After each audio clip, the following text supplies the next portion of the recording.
Le vilain petit canard. Il était une fois une maman cane très gentille, mais pas très maligne, qui venait de pondre des œufs. Tous les matins, elle comptait ses œufs, mais comme elle ne savait compter que jusqu'à 3, elle ne savait pas réellement combien d'œufs elle avait. Voyons. 1, 2, 3 et 3. Oh, j'ai 3 œufs. En réalité, elle en avait 4.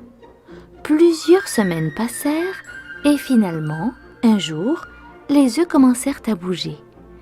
La maman cane s'approcha et observa les œufs. Les premiers bougeaient tellement qu'ils finirent par éclore. Et la maman cane regarda avec fierté 3 petits canetons de couleur jaune clair, mignons comme tout.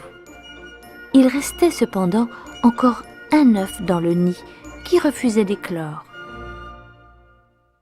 Plusieurs jours passèrent avant que finalement l'œuf se cassa en 2 et alors apparut un gros caneton de couleur marron. Il ne ressemblait pas du tout à ses frères et sœurs, il était bien plus grand et sa maman le trouvait même assez laid. Mais c'était son petit et elle l'aimait autant que ses autres petits canetons. Les jours passèrent, les petits canetons grandirent, mais le petit dernier, celui qui était de couleur marron, était toujours beaucoup plus grand que les autres. Dans la ferme, on commença à se moquer de lui.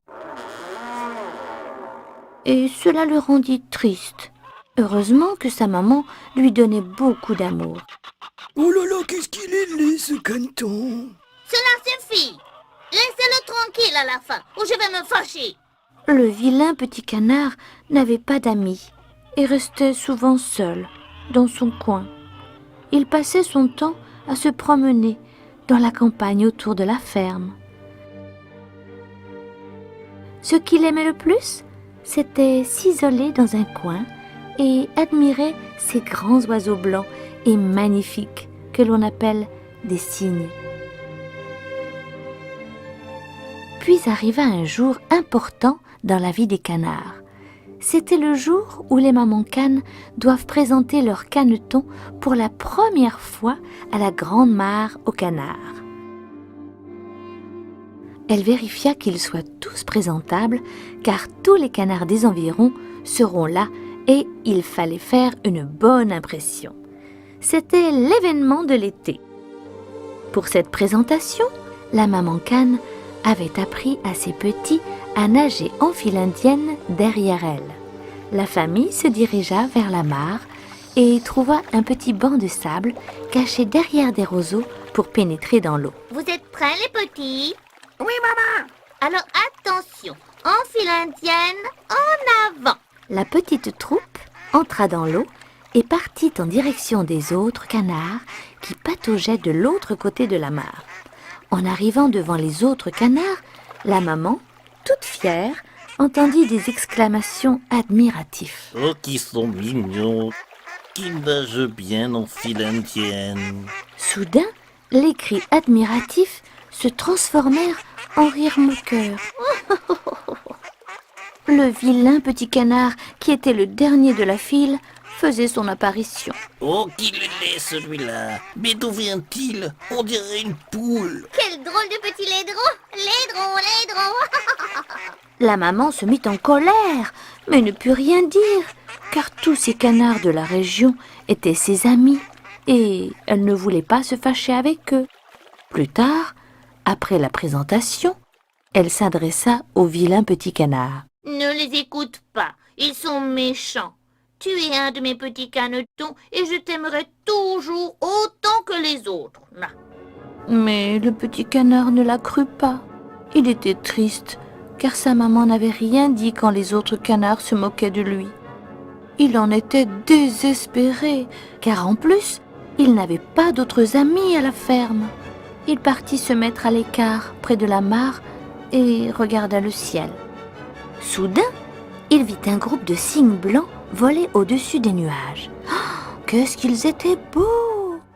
Ah, si seulement je pouvais être comme eux, Il se dit à lui-même. si beau et volant si loin dans le ciel. L'automne était là, et les arbres perdaient leurs feuilles.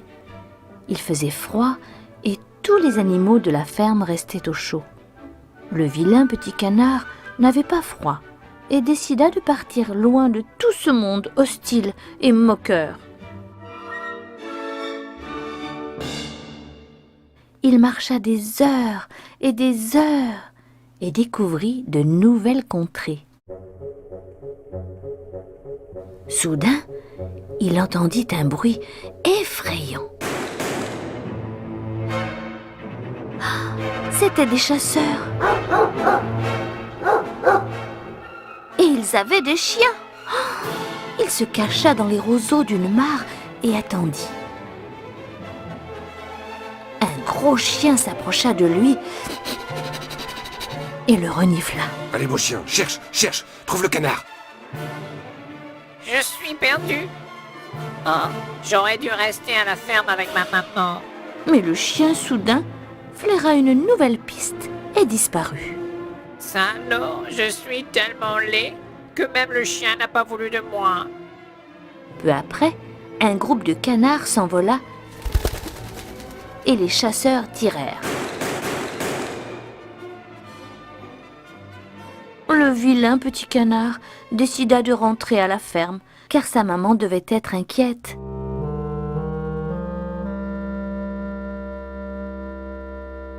Il reprit la route, mais ne put retrouver son chemin.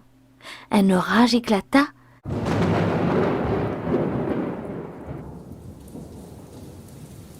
Et il trouva refuge dans une étable.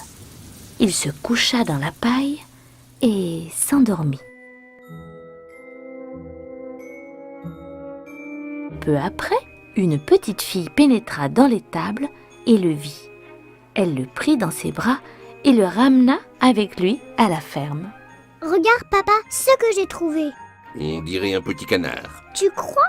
Il a l'air bien malade. Il faut lui trouver un petit panier et l'installer près du feu. Il va pouvoir se réchauffer et il ira mieux dans un petit moment.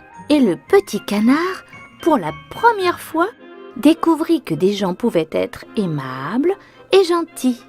Il passa l'hiver dans cette ferme, bien au chaud, avec cette famille pleine de bonnes intentions. T'as vu, papa? Il va beaucoup mieux, mon petit canard. Et c'est parce que tu le soignes bien, ma chérie. Oh, il a bien de la chance d'être tombé sur toi.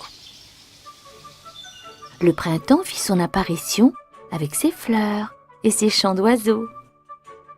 La mamie de la petite fille, une vieille dame pas toujours très gentille, rendit visite à sa famille.